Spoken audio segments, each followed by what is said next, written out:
Boa noite, Alda Maria, Mônica, Marina, Ramon Henrique, boa noite a todos, Luiz também, tá? Vamos aguardando os minutinhos enquanto dá o nosso tempo para que a gente possa iniciar. Boa noite, Petida, também aqui conosco. Tá? Então, vamos lá então, meus queridos amigos, queridas amigas. Uma alegria muito grande poder estar aqui hoje com vocês, como sempre. Os domingos à tarde são caracterizados por este nosso encontro. E é muito bom, é muito gostoso estar aqui juntos. Eu vou só baixar um pouco o som para a gente poder iniciar o nosso trabalho com a prece. Eu vou desativar os comentários. Então vamos lá. Então, nesse instante, vamos elevar os nossos pensamentos a Deus, nosso Pai, o nosso Criador, elevar os pensamentos a Jesus, o Divino Amigo, elevar também os pensamentos ao nosso querido Bezerra de Menezes, o patrono da nossa casa espírita, agradecendo por mais um dia aqui na Terra, por mais uma experiência vivida e por esta finalização de tarde, início da noite, em que estamos aqui juntos para o estudo do Evangelho. Nós rogamos, Mestre Jesus, o amparo a cada um de nós, o amparo a todas as famílias que estão conosco vinculados através dos fluidos, através do pensamento, e que possamos nos unir em torno do Evangelho de Jesus, em torno da mensagem deste nosso Mestre maior. Abençoa, querido Mestre Jesus, a cada um de nós e a todos aqueles que porventura venham a assistir este estudo, esta palestra. Que Jesus nos ampare, nos abençoe, é em teu nome, Mestre amado, mas sobretudo em nome de Deus, que pedimos a permissão para dar por iniciada o trabalho, a reunião da noite de hoje. Que assim seja, graças a Deus. Então é isso, meus queridos amigos e amigas. Então hoje nós vamos tratar um pouco sobre o capítulo 26 do Evangelho segundo o Espiritismo, que tem como tema central, tem como título central: Dai gratuitamente o que recebestes gratuitamente. Neste capítulo, Kardec ele aborda o dom de curar, as preces pagas, os mercadores expulsos dos templos e também, por último, ele encerra esse capítulo tratando da mediunidade gratuita. Então, esse capítulo ele tem uma importância muito grande para todos nós, principalmente os médiuns que trabalham com fluido, que trabalham com passes. Então, este capítulo ele vem dar uma abordagem de forma muito criteriosa, de uma forma muito clara, do papel do médium e da mediunidade com todos os recursos que a natureza oferece a cada um de nós em benefício próprio e em benefício do nosso irmão, do nosso companheiro. Eu vou iniciar lembrando de uma passagem muito significativa do livro Paulo e Estevão. Na época, o apóstolo dos gentios, chamava-se Saulo de Tarso, ele estava fazendo o início da sua propagação do Evangelho de Jesus após a sua conversão na estrada de Damasco, e ele tinha por missão principal, por foco principal da sua vida, fazer esta divulgação para que o Evangelho se tornasse conhecido por todos os povos. Então, Paulo de Tarso se caracterizou por ser este grande divulgador do trabalho de Jesus, do Evangelho de Jesus. E ele, junto com outros discípulos, ele pegava sempre a orientação daqueles apóstolos que conviveram com Jesus, por exemplo, Simão Pedro, e com a orientação desses apóstolos, daqueles que tiveram contato com Jesus, ele foi se encorajando para fazer esse trabalho de divulgação. O trabalho de Paulo se caracterizava por fundar pequenos núcleos de estudo nos locais em que eles passavam. Eles já tinham a Casa do Caminho, que ficava em Jerusalém, e também tinham grupos na Antioquia. E ele estava no início de fazer uma expansão maior desses núcleos de estudo. Então ele se dirigiu à cidade de Neapafos. Essa cidade ela fica na ilha que hoje nós conhecemos como a ilha de Chipre. E nessa ilha ficava essa cidade de Neapafos. Então, Paulo de Tarso, juntamente com Barnabé, ele foi fazer a divulgação do Evangelho. E ele ia assim, né? Não conhecia ninguém, eles iam iniciar aquela pregação na praça pública, fazer um trabalho de divulgação, e o objetivo final era que saísse daquela região com um grupo formado de estudo do Evangelho. Ele tinha uma cópia do Evangelho de Levi, e ele levava consigo essa cópia, e as pessoas copiavam a cópia de Paulo de Tarso. Então, assim, ele fazia o trabalho de divulgação. E muitas pessoas procuravam eles para este trabalho de divulgação. E eles realizavam também muitas curas espirituais. E na cidade de Neopafos, eles ficaram muito conhecidos. E todo mundo só falava nesses divulgadores dessa nova doutrina. E também pelos prodígios que eles executavam, realizando curas espirituais. E chegou ao ouvido do procônsul da cidade, o procônsul chamado Sérgio Paulo, chegou aos ouvidos dele que existiam esses dois divulgadores dessa nova proposta. E o procônsul ele já estava há mais de 2 anos adoentado, estava acamado, e ele mandou que a sua guarda chamasse os dois até o seu palácio. E assim foi feito, né? Paulo de Tarso, junto com Barnabé, entram no palácio do procônsul Sérgio Paulo e, nesse instante, tem um encontro com esse representante político de Roma naquela região.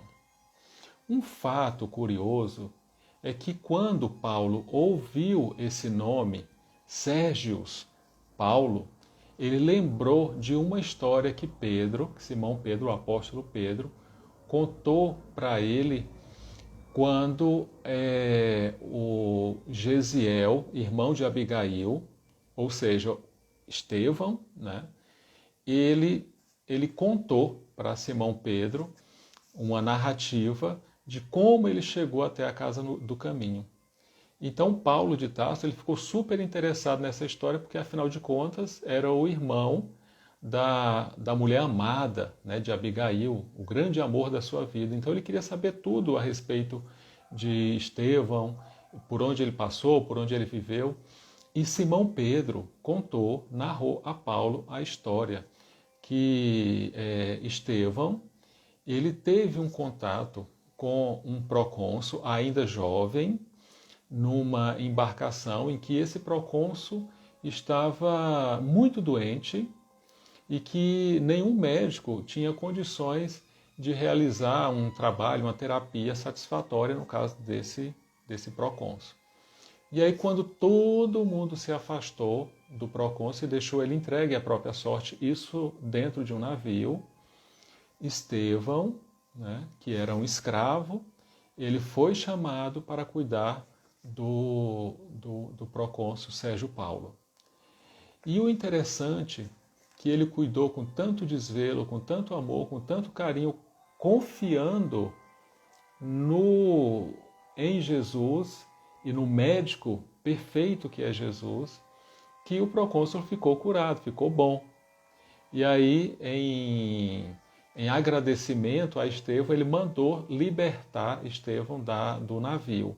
E foi assim que Estevão chega até a casa do caminho, né? Encontra com os outros apóstolos. Bom, Paulo sabia dessa história e ele associou o nome à pessoa, né? E assim chegou. Quando ele se deparou com o procônsul na cidade de Neapafos, ele ficou abismado com o estado de saúde, né? Muito debilitado, e já havia se passado mais de 10 anos do fato de Estevão.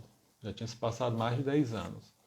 Então ele se aproximou e conversou, e o procônsul pediu que, se eles tivessem condição de ajudá-lo, que ele precisaria muito dessa ajuda, ele estava muito adoentado. Do lado do procônsul tinha um judeu considerado mago. O mago naquela época era alguém que tinha conhecimentos da medicina, das ciências. E esse mago ele ficou do lado do procônsul e já há 2 anos tratava ele sem nenhum resultado.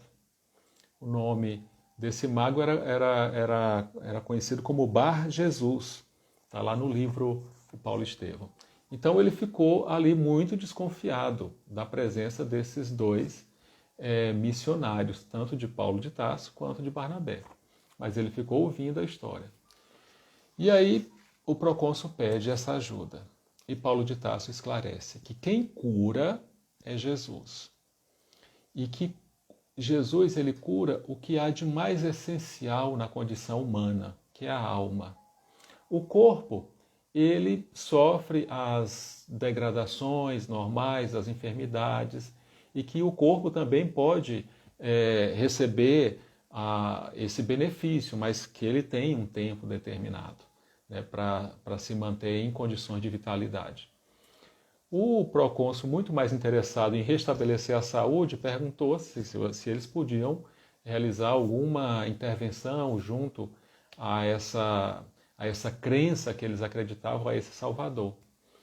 E aí Paulo de Tarso narra a história que tinha acontecido há 10 anos atrás com o procônsul e o Gesiel, que mais tarde recebeu o nome de convertido de Estevão. E ele ficou maravilhado com aquilo, porque Paulo narra falando que Jesus já teve a oportunidade de fazer uma intervenção e curou ele naquele momento. E que poderia muito bem curá-lo novamente. E ele ficou abismado como que ele sabia de toda essa passagem de sua vida, já que se havia passado 10 anos e que ele não estava naquela embarcação. Bom, o fato é que o mago que estava do lado, chamado Bar Jesus, ele ficou enraivecido, porque o procônsul acreditou e se emocionou profundamente com aquela revelação. E já se sentia bem melhor, somente com a presença, com a palestra dos irmãos da Casa do Caminho.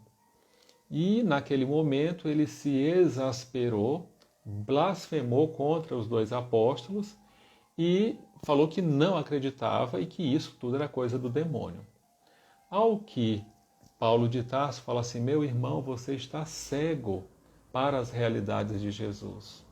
Você precisa enxergar a luz para entender a profundidade da mensagem do Mestre de Nazaré. E nesse instante, esse mago perde a sua visão, perde completamente a sua visão, entra em desespero, né? É acudido por Barnabé e aquela conversa continua e o procônsul é restabelecido da sua enfermidade. Naquela ocasião, o procônsul, muito agradecido aos 2 apóstolos, se converte ao cristianismo. Então é o primeiro caso de um político romano convertido ao cristianismo, um político de uma certa relevância, já que ele era governador de uma cidade, era representante de César. E ele, não satisfeito apenas em se converter, ele doou o terreno e o recurso, né, material para fundar a primeira igreja, a igreja cristã, a igreja baseada no ensinamento de Cristo, naquela cidade de Neapafos, na ilha de Chipre, hoje nós conhecemos como Chipre. Então, é um fato muito relevante, mas não para aí não, né? Nesse momento, eles saem do palácio, vão ter com o povo, né, continuar com a sua divulgação, e no outro dia, né, na parte da manhã, o mago aparece novamente junto a Paulo, junto a Barnabé, e, como quem não quer nada, queria extrair de Paulo, né? Aí nesse exato momento ele já tinha já tinha restabelecido a sua visão, como quem não quer nada, foi querer falar com Paulo se ele não poderia ensiná-lo a trabalhar com essa magia, né? E que ele daria qualquer quantia em dinheiro para que Paulo ensinasse ele a ter essa ideia do que seria essas curas espirituais, esse dom de curar. Ao que Paulo, né, eu anotei aqui no livro Paulo Estevão, né, ele falou assim, quanto que você quer, né, para me passar esse conhecimento, essas informações da cura, né? E aí o Paulo de Tarso falou assim, o meu pagamento é somente a minha fé em Deus com o sacrifício de mim mesmo. Esse é o meu maior pagamento. E aí o mago, muito intrigado, fala assim, sim, mas você não tem necessidades materiais, você não tem necessidade de comer, de beber, de vestir, né? E isso tudo é essencial para a sua vida, né? E Paulo de Tarso falou que o pagamento dele era apenas esse, né? Que ele não exigiria nada além desse pagamento para este tipo de ação. Porque Paulo, ele ganhava, o ganha-pão de Paulo era a tecelagem, ele sabia fazer tapetes. E quando não tinha tapetes, ele sabia consertar sapatos. Então aí era o ganho dele da vida material. E Paulo convidou o mago, né, o mago judeu, a abrir o evangelho, porque era um costume na época, né, e hoje nós fazemos isso e a gente nem se dá conta que era um costume daquela época de Paulo, abrir o evangelho ao acaso e ver qual é a mensagem que sai.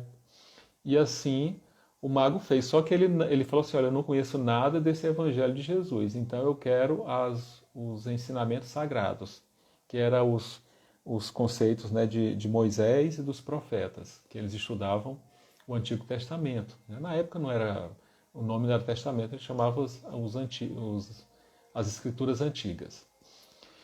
E ele, como um judeu muito astuto, né, ele sabia que vinha alguma coisa aí, né, na mensagem do Evangelho, e que Paulo também, com um olhar de águia, né, prestou bem atenção do local em que ele abriu. E aí eu vou ler para vocês, né, ele abriu num trecho que está no livro de Provérbios do Antigo Testamento.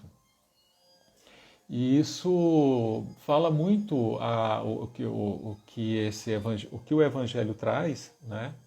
Ele está no capítulo Provérbios, capítulo 30, versículos 7 a 9, sobre esse dom de curar, sobre dar gratuitamente, o que gratuitamente nós recebemos, sobre essa questão dos mercadores expulsos do templo por Jesus. Então vamos lá, o que é que diz o Evangelho. 2 coisas te pedi, mas não... 2 coisas te pedi, não mais negues, antes que eu morra. Afasta de mim as vaidades e as mentiras. Não me des a pobreza nem a riqueza. Concede-me apenas o alimento de que necessito, para não acontecer que, estando farto, eu te negue e pergunte: quem é Jeová? Ou que, estando pobre, me ponha a furtar e profane o nome de Deus. Então, nesse instante, Paulo de Tarso, né, já falou assim, olha, tá aí, a resposta que você queria. Então, nesse instante, o mago, né, ele teve a perfeita noção de que algo superior estava acima dele. E que não eram o pagamento, que não eram as questões da visibilidade, do dinheiro, que iria fazer com que ele tivesse o seu reconhecimento ou a sua relevância. Mas sim por esse dom honesto de praticar o que é verdadeiro. Então essa pequena passagem do livro Paulo Estevão, né, espero não ter dado spoiler para aqueles que querem ler o livro, mas é uma pequena passagem que fala sobre a mediunidade gratuita, sobre o dom de curar.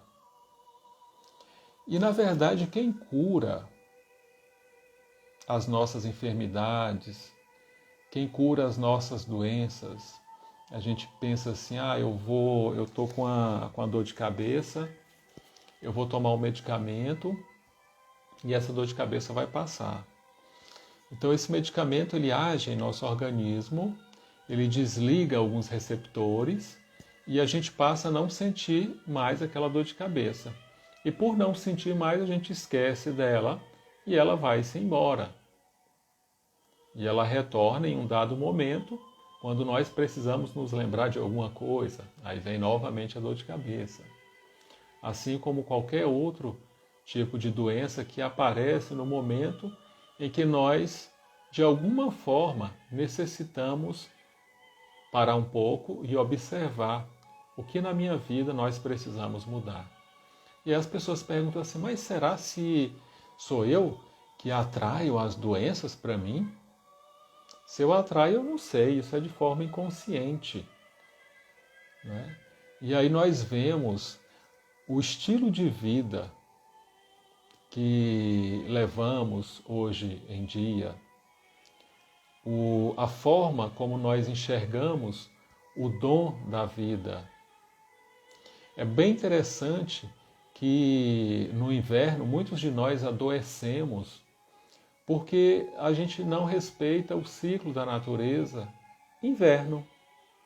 Então a gente quer ter uma vida de uma estação de verão no inverno. Qual a consequência disso? A série de doenças respiratórias. Todo mundo adoece. Mas não, é a gripe do inverno. Porque a gente não respeita mais esses cânones sagrados das estações que antigamente eram muito respeitados. E hoje em dia nós vemos essa banalização. A gente nem sabe mais muitas vezes quando houve a troca de uma estação para outra. Houve naturalmente há um desligamento do homem com a natureza. E esse desligamento adoece a todos nós. Mas a gente aqui não veio falar dessas doenças.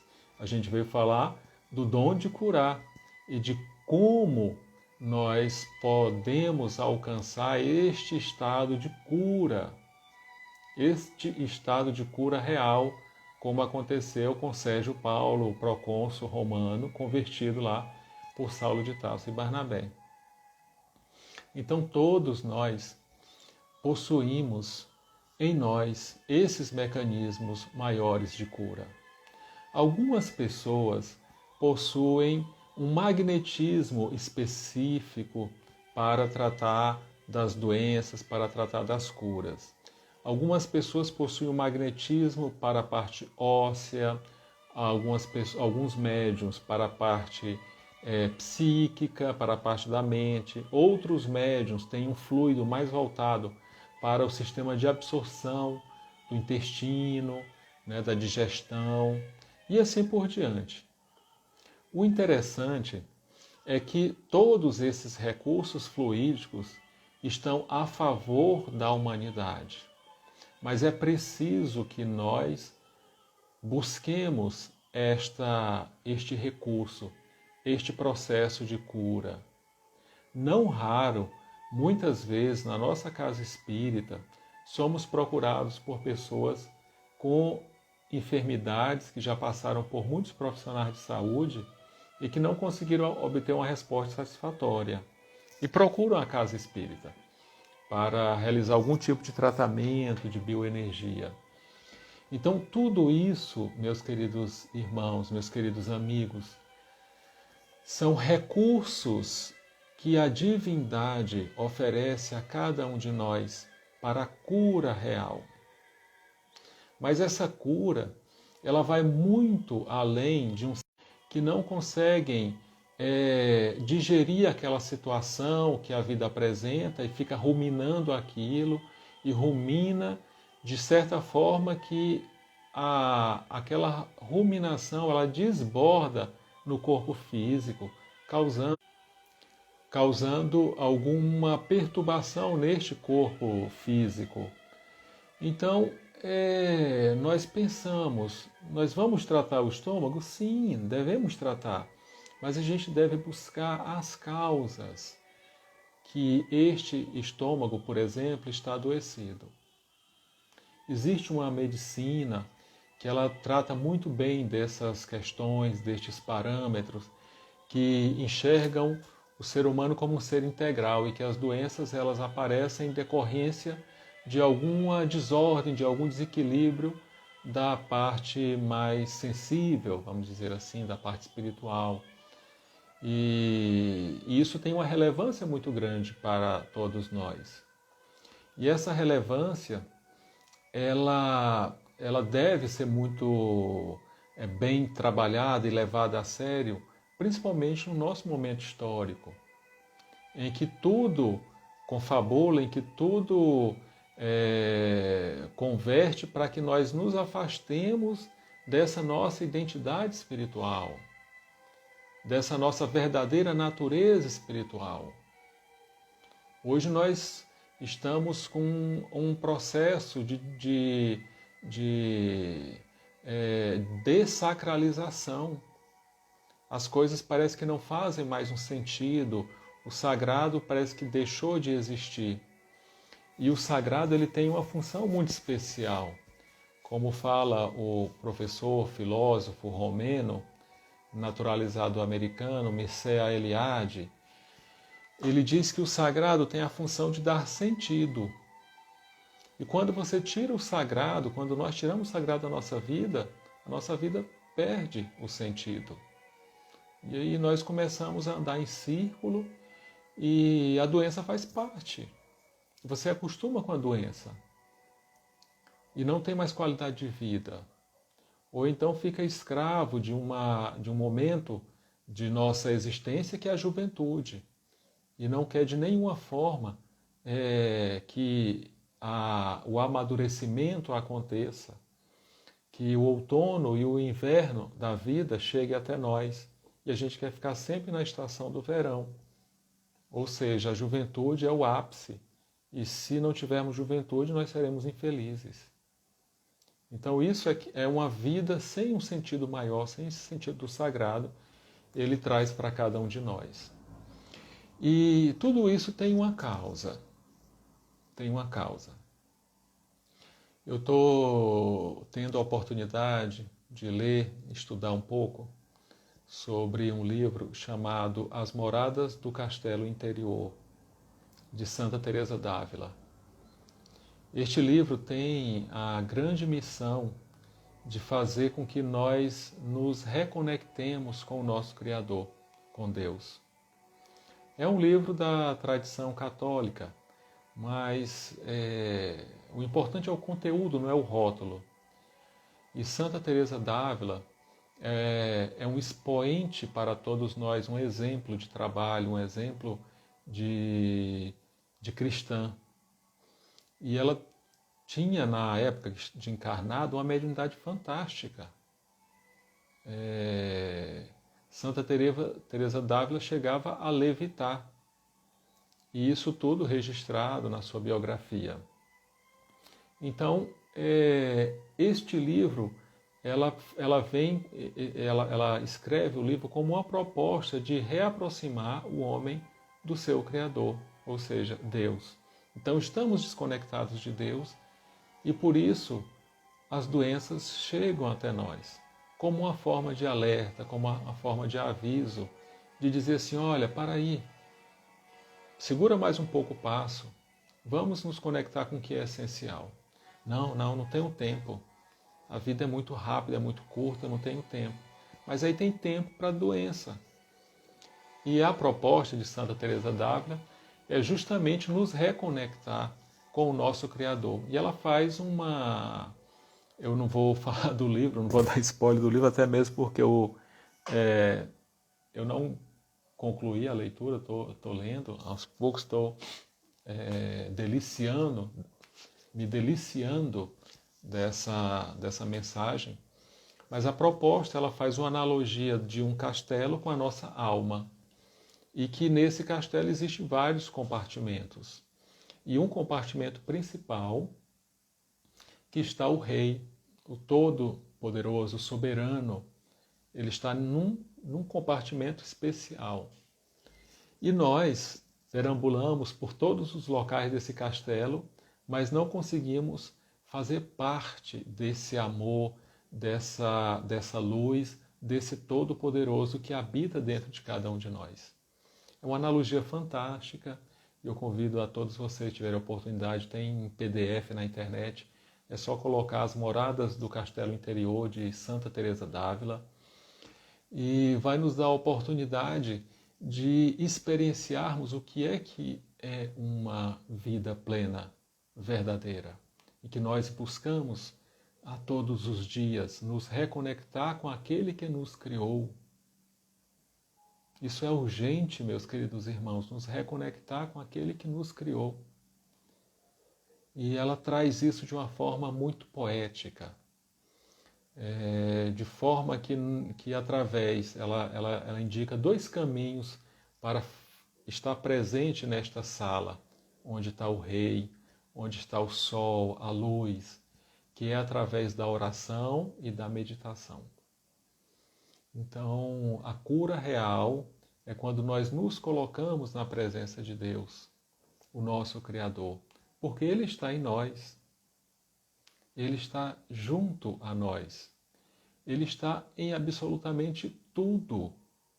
Porque quando lemos no livro dos Espíritos a questão que trata dos elementos gerais do universo, os Espíritos respondem com maior clareza.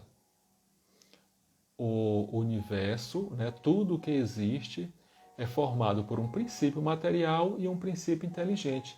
E acima destes 2 princípios, Deus. Porque Deus é o infinito, é o todo, é o nosso Criador. Numa certa oportunidade, uma criança mais desenvolvida me perguntou: tio, nós tivemos um início? Aí eu falei: sim, o homem teve um início. E Deus teve um início? Aí eu falei: não, Deus é absoluto. Se ele tivesse um início, algo existiria antes dele. E se algo existisse antes de Deus, ele não seria o absoluto. Então Deus sempre existiu. Nós viemos dele e estamos voltando para ele. E esse processo de volta para ele é através de nossa consciência de que somos parte integrante deste todo. É muito interessante porque as pessoas com uma ideia ainda imatura de Deus coloca Deus numa situação de distância de nós e até mesmo de punição aos nossos atos que não são corretos. E seria como se nós puníssemos o nosso pé, vamos fazer essa comparação, puníssemos o nosso pé porque ele pisou num determinado buraco e fez com que o calcanhar tivesse torcido. Então eu vou lá e bato, espanco o meu pé porque ele fez isso. Então as pessoas acreditam que Deus pune a nós, porque a gente fez algo de errado. Então, se ele punisse a nós, era como se ele estivesse agredindo e punindo ele mesmo. Ele estaria sendo contra ele mesmo. E Deus nunca é contra ele mesmo. Deus nunca é contra cada um de nós, porque Ele está em nós. E é preciso que a gente chegue até Ele através da oração, através da meditação, fazendo com que essas portas se abram e nós participemos desse estado com o nosso Criador, como propõe Santa Teresa d'Ávila. É difícil, é uma tarefa difícil. Eu acredito que sim, que é muito desafiador. É muito desafiador estar na presença de Deus em nós, mas é uma meta para que possamos atingir a nossa saúde, a nossa plenitude, e não dependermos de outros expedientes para termos aquilo que tanto estimamos, que é uma condição de estar no corpo com as suas plenas faculdades em funcionamento, em desenvolvimento. E por último, a gente aborda um pouco sobre mercadores expulsos do templo e mediunidade gratuita, de forma bem tranquila, né? Porque as pessoas nos perguntam, mas será se Jesus teve essa exasperação? Será se ele se revoltou e se zangou, expulsou aquele pessoal de lá? Eu vejo assim, gente, quanta ignorância de nossa parte. Tentar prescrutar, tentar entender o pensamento de Jesus e questionar, fazer um questionamento. Será se Jesus agiu? Se ele agiu assim é porque ele não era Jesus? Aquela coisa. Então, o pensamento de Jesus não cabe dentro de nós. É como se a gente tentasse colocar o oceano dentro de um copo com água. Não vai dar certo. A gente não consegue. Então, a gente entende alguns pontos que há uma certa sintonia em nós e Jesus. Isso a gente entende. Agora, a gente não pode medir Jesus pela nossa própria régua, pela régua da nossa ignorância. Isso não dá, não está certo. Então, Jesus ele agiu de forma coercitiva, ele agiu de forma real. Com certeza, ele deve ter feito o que ele deveria fazer, porque ele tratava não com aquelas pessoas encarnadas, mas com todo um panorama espiritual que existia em torno do sagrado. E que até hoje existe em torno do sagrado um comércio. E esse comércio ele está muito sutil. Ele está muito sutil. A gente observa, eu tive contato com uma médium de muita relevância, e eu em contato com ela, né, eu vi as pessoas chegando para encontrar com essa médium e trazendo presentes. E aí eu observava. E ela pegava aqueles presentes e já doava para alguém, para outra pessoa. Mas eu sentia que por trás daquele presente você queria uma certa distinção dentre os demais. Então, já que eu estou te dando este presente, então você me recebe primeiro, você dá mais uma atenção para mim.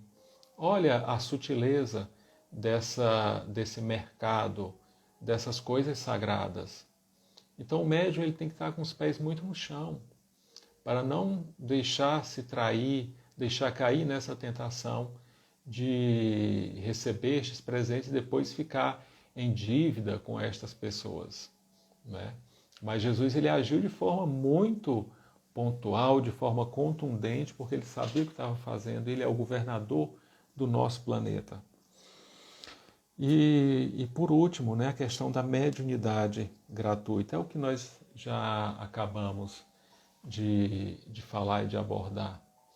Então, nós recebemos, antes da nossa encarnação,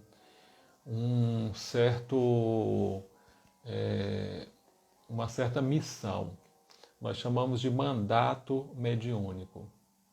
E quando nós chegamos aqui na Terra, nós, influenciados pelo vício, influenciados por essa idolatria ao dinheiro, idolatria ao poder, idolatria bem sutil, né? Nós, muitas vezes, não de forma direta, mas de forma indireta, começamos a comercializar essa mediunidade. E as desculpas são infinitas. Eu já vi pessoas médiums que trabalhavam com curas espirituais, E não o próprio médium, mas a família do médium em torno dele, dizendo assim, não, mas como é que a gente vai fazer esse trabalho se não tem nem dinheiro para comprar o algodão? Então a gente vai pedir uma colaboração das pessoas que estão vindo aqui para que se possa comprar o algodão, o álcool. Então, gente, isso é comercialização. Então, já que os espíritos são responsáveis por este trabalho, então eles mesmos que providenciem, né, através de meios que a gente nem imagina que aconteça, o álcool, o algodão, o que quer que seja, mas que não seja cobrado, né? O exemplo maior disso é Bezerra de Menezes. Bezerra de Menezes tirava o último recurso que tinha nos seus bolsos, tirou o seu anel de formatura como último recurso para ajudar uma mãe. Então esse é um exemplo. E não tirar nenhum tipo de vantagem, não querer levar nenhum tipo de expediente menos digno para algo tão sagrado como é a mediunidade. E aí algumas pessoas perguntam assim, mas desde cedo essa criança tem um certo dom para a cura. Aí essa criança ela desenvolve, se apaixona pela medicina, faz medicina e aí começa a ganhar dinheiro com medicina, mas tendo esse dom. Será que ela não está comercializando essa mediunidade, esse dom, sendo médico? E aí a gente lembra de Bezerra de Menezes, né? Que o exercício da medicina ela ocorre em decorrência de um estudo, de um preparo. Por mais que você tenha a assistência dos bons amigos espirituais enquanto médico encarnado, e que realmente os espíritos auxiliam os médicos encarnados, você não está fazendo um comércio de mediunidade. Você tem a sua obrigação como um cidadão e dentro de uma cultura médica. Ele não exerce medicina de forma ilegal. Então tem pessoas que ficam com essa pulguinha atrás da orelha. Tá? Então devia o médico não cobrar, já que ele tem a assistência de um espírito que o ajuda no seu trabalho. Né? E assim, isso não significa que ele está fazendo comércio. Né? Muito pelo contrário, significa que ele está se tornando um ser humano melhor. Alguém que enxerga o paciente não só como um número na sua frente, mas como um espírito que está em evolução, já que ele tem uma assistência espiritual. E ele cobra o que é justo e o que é necessário para a sua sobrevivência. Tá bom, meus queridos irmãos, meus queridos amigos? Nós concluímos o nosso estudo, né, retomando mais uma vez ao ponto dessa nossa aproximação com o nosso Criador, com Deus, para que possamos obter essa cura real. E nesses momentos em que nós vivemos de desassossego, de inquietações, que nós possamos fechar nossos olhos e, através da oração, buscar o quarto nesse castelo, buscar essa dependência que existe esse rei, que existe esse soberano dentro de cada um de nós.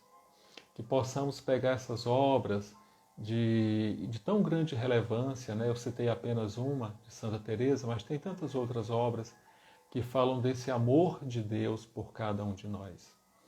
Que possamos aquietar os nossos pensamentos, os nossos corações e dizer assim, olha, tudo está certo, não tem nada errado.